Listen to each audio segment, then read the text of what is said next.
नांदेड शहरातील महावितरण व पारेषणच्या वतीने परिमंडळ कार्यालयात शिवजन्मोत्सव मोठ्या उत्साहात साजरा करण्यात आला। आयोजित कार्यक्रमाच्या अध्यक्षस्थानी राजेंद्र पवार, उद्घाटक सतीश चव्हाण तसेच प्रमुख वक्ते म्हणून प्राध्यापक डॉक्टर निलेश चव्हाण यांची उपस्थिती होती। या कार्यक्रमात शौर्य गीतांचा प्रबोधन कार्यक्रम व शाहिरी पोवाडा घेण्यात आला। या कार्यक्रमासाठी महावितरणमधील पदाधिकारी, कर्मचारी यांची मोठ्या संख्येने उपस्थिती होती।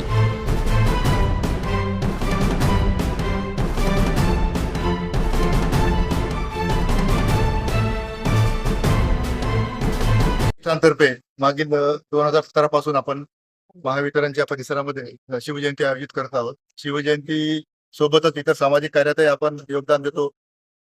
यावर्षीही आपण शिवजयंती उत्सवासाठी महावितरणचे संचालक महासर श्री राजेंद्र पवार साहेब, मुख्य कार्यालय मुंबई यांना बोलावलेलं होतं। उद्घाटक म्हणून सतीश चव्हाण साहेब, महापारेषणचे संचालक ऑपरेशन, हे सुद्धा या कार्यक्रमाला उद्घाटक म्हणून उपस्थित होते।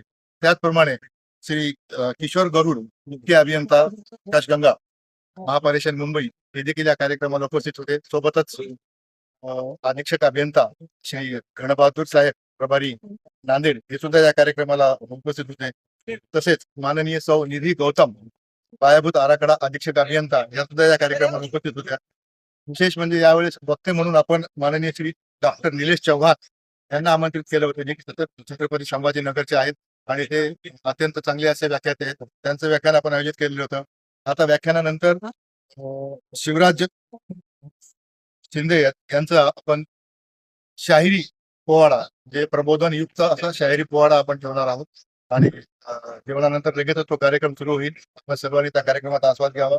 या कार्यक्रमाला महावितरण मधील सर्व अधिकारी, कर्मचारी, सहकुटुंब, सहपरिवार उपस्थित होते। धन्यवाद। कार्यक्रम म्हणजे आम्ही आत्महत्याग्रस्त शेतकरी जे आहेत त्यांच्या कुटुंबियांना मदत केलेली आहे। संतोष देवराय म्हणून होते, त्यांना मदत केली। सरपंच संतोष देशमुख यांच्या हाता प्रकरणानंतर आम्ही तिथे जाऊन त्यांना 2 लाख देण्याची साधारण मदत केलेली आहे। तसेच एका मुलीच्या वैद्यकीय शिक्षणाला देखील आपण मदत केली, त्याचा खर्च उचललेला आहे, वैद्यकीय शिक्षणाचा खर्च उचललेला आहे।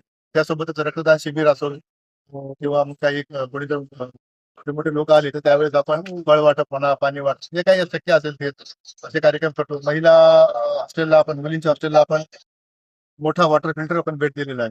सामाजिक कार्यक्रम आपण करतो, रक्तदान शिबिरही घेतो, महिला सशक्तीकरण इत्यादी गोष्टीसाठी सुद्धा आपण काम करतो।